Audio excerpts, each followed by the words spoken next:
This is part two of Want to Be a Utility Locator. So we had already discussed in part one about your 24/7 on-call rotation. Let me clarify on the rotation. All depends on what company you're working for. Like in Chicago, there's like 4 to 5 different companies. They might not have 14 guys. They might only have 2 or 3 guys. So you might be on a rotation every other week or every 2 weeks. So keep that in mind when you're applying for the company in Illinois, because a lot of these smaller companies might only have a couple guys, and they're covering the city of Chicago. If you work for USIC, you don't have to worry about it. They usually carry about 12 guys in deck season, so you have a rotation. So I just want to clarify that up from part one to part two. About every company has different amount of people, different amount of people employed, locating, and they locate different utilities in the city of Chicago. So keep that in mind for the on-call. But USIC usually carries about 12 guys, so every 11 weeks, 12 weeks, they do a rotation, whatever, and you're on call. So you got a break. You got a month and a half, 2 months break. Um, that's with the on-call. But whatever company you choose to go with to locate, they should put you through training, some kind of training, and that training should be, I believe a minimum of 2 weeks. All depends on how many utilities you're locating. If you locate 4 or 5 utilities, expect 3 to 4 or 5 weeks training with that company. And a lot of companies, if they do pay training, and when you do the training, within a few days, they should issue you a company car, so you can drive back and forth from your home to the office or to the training site, whatever it might be, in their trucks, if they have the trucks available. So within a few days, they should have an issue truck. The bigger companies will have trucks in stock. Smaller companies, you might have to go back and forth with your own car for maybe a week before they can order another truck or a car, whatever it might be.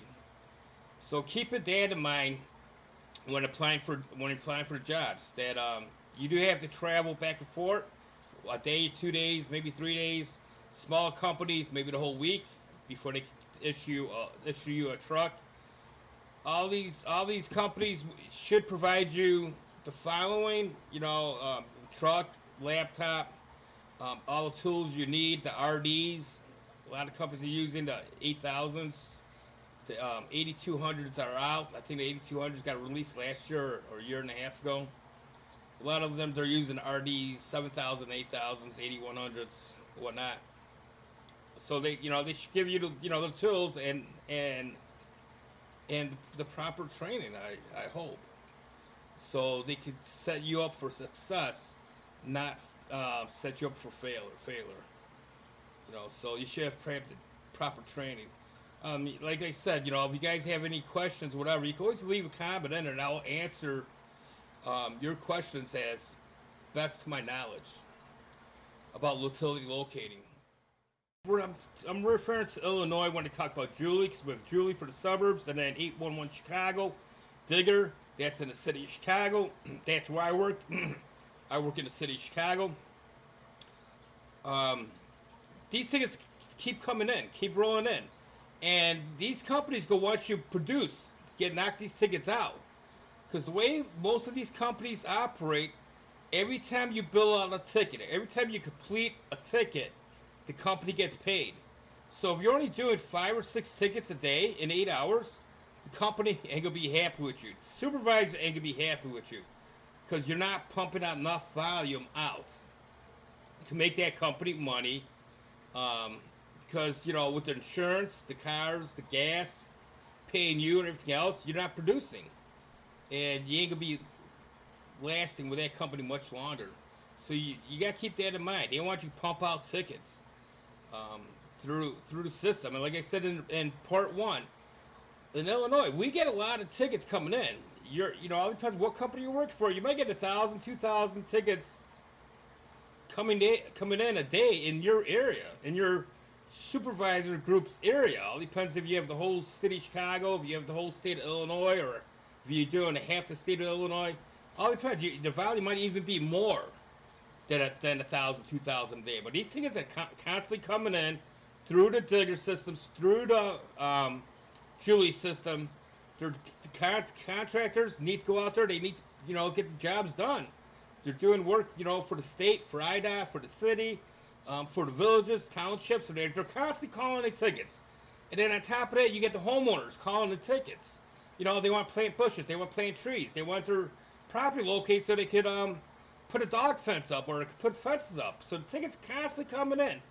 So that's what the company go want from you. They go want you to pump out those tickets, produce, make them money. So if you guys don't know about the Julie system, let me show you a screen. This is the Julie system. This is the One Call Illinois Julie system, and here, this is it. Right there, you can click this thing here. You could do it all online. There's the damage prevention management team for the Julie. There's the color codes. In training, they go teach you all these color codes. They should, which I believe they will. I mean, if they don't, then go look for a different job. And this is the One Call for the Julie. So if they click this, it's has information. Here's the e-request, and right here it tells you how to do it. Ready? Right here, click, and right there I could submit my request. There's all the information I need, contact information, everything else. And everybody's doing it right online. And from there, you just go continue, and then you submit a ticket. And then someone's getting that ticket through the 811 Julie system. And when they get the ticket, they go look at the description, everything else, what needs to be marked. So those tickets come in, the company wants you to make money. So they go want production out of you, folks. They go want you to knock out tickets. And you just gotta make sure that you don't get stressed out. That's where it's stressful, because these tickets doesn't stop coming in. It's 24/7, 365 days a year. They come in. Granted, in the wintertime it gets slow, so you get a break. But like right now, we're in the heart of the dig season right now, and we won't slow down until sometime into December, unless another pandemic comes along, and then we might get a little slow. But we worked all last year in the pandemic. There was no sitting home because you had the city, you got water main breaks. Somebody still had to repair all the water main breaks, gas leaks, power outage. So you guys will be working in the summertime, and you guys will be putting a lot of hours in. So keep that in mind. That's why it's stressful, because there's work out there, and the companies will want you to produce tickets. The quality out of you, they want to make sure you mark the cables accurately. You have 18 inches. They want to make sure you're within the tolerance zone of 18 inches. You get several damages. Some companies might slap you on the hand, give you a few more chance, and other companies might just get rid of you because you're a liability risk on them. So you got to watch out for the damages. And what I mean, damages, that's at fault damage. If you put a utility mark over here and you're 22 inches off, the Julie system and digger system in Illinois gives you 18 inches on either side. So you got to be within those tolerance zones. And if the contractor hits it off the tolerance zone, 20 inches, you're at fault. The company got paid the utility company. The company that you work for has paid that utility company for the repairs. And those repairs go from $3,000 all the way up to millions. Easy that. You get a fiber hit, they could be $500,000 for a fiber hit, because you got all the clients, third-party claims and all that. So you got to keep that in mind when you're out there locating. So it's not like everybody thinks it is. Lollygally, just hook up and locate. It's not that. They go teach you how to hook up, what frequencies to use, how to locate, what's peak, what's null, what's the measurements, your milliamps, all that plays a part of locating.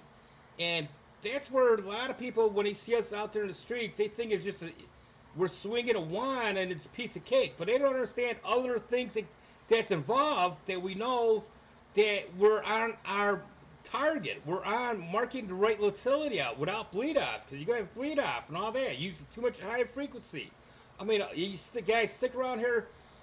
That's why I have this YouTube channel to teach you guys about using high frequencies. Don't use high frequencies. You bleed off, damages. I mean, all that could be on this YouTube channel. So keep that in mind. They go, why don't you produce tickets? They go, why don't you pump out tickets? And it's just a go, go, go. Soon as you're on the clock, as soon as you clock in at 6 o'clock in the morning, it's you have your queue. You can see your queue will be loaded. You know, and you just gotta go. Start knocking out those tickets. Go to one job at a time.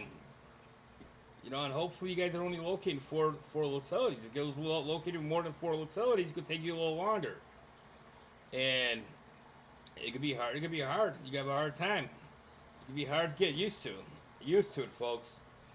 So keep that in mind when you're applying to be a locator. I keep saying keep that in mind because I want to really stress that out before you guys jump the gun and apply and all this good stuff and then go through the training and then a month later you waste your time because you figured out it's not for me. And the thing is, you wasted a month. That month you could have went to a different job, went for the interview, and got that job.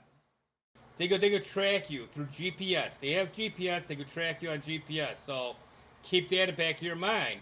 You know, if you have a assigned area, make sure you're in that area until the time you leave. If you leave out of that area, just say you want to go to a restaurant and get a bite to eat, and it's like 3 miles out of your area, that GPS is going off, and if they're really, you know, onto you, they'll give you, your supervisor will call you, said, hey, you know, we got an alarm system going off saying that you left your area. You know, I mean, a lot of these companies, most of these companies have GPS on the trucks, so keep that in the back of your mind too.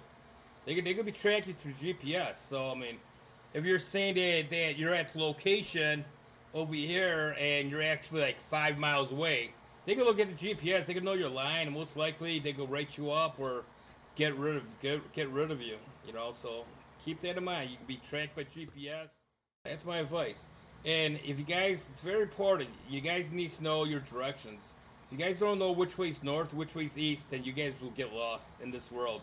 You need to know your directions, because when you're looking at the print on top of the computer, top of the monitor, that's always north. So when you pull up the print, it could be right on top. It's the print's already pulled, and up is always north, unless you flip the print around and then you look at it backwards.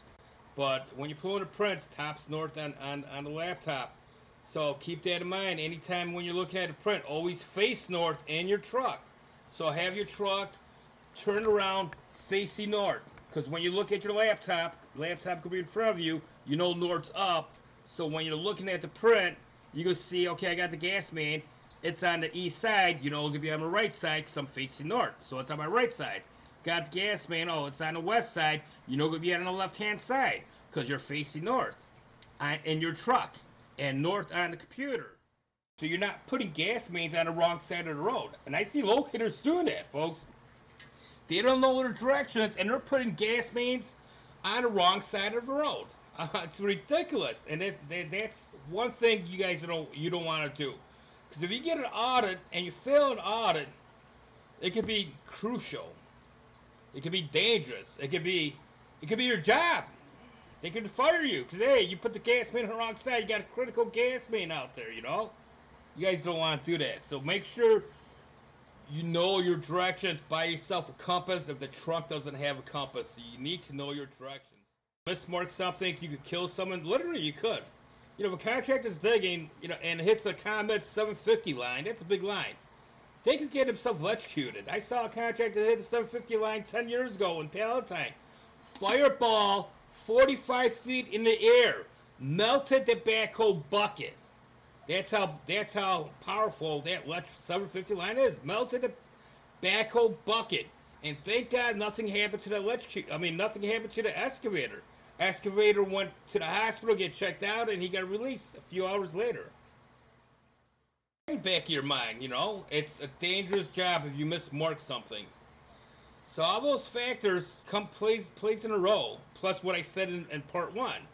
And that's where the job comes stressful. And that's where people don't understand the stress in their job and what we go through locating, you know. They look at us putting paint in the ground, they think it's a piece of cake. We make it a piece of cake. Us veterans have been doing this for decades. We make it look easy.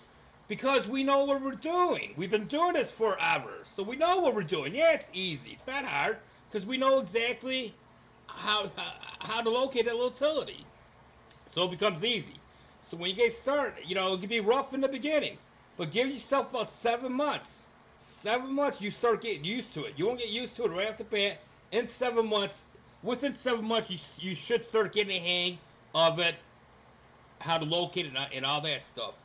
So you got to. It won't happen overnight. Give it about 7 months, maybe 8 months, um, to get a hang of it.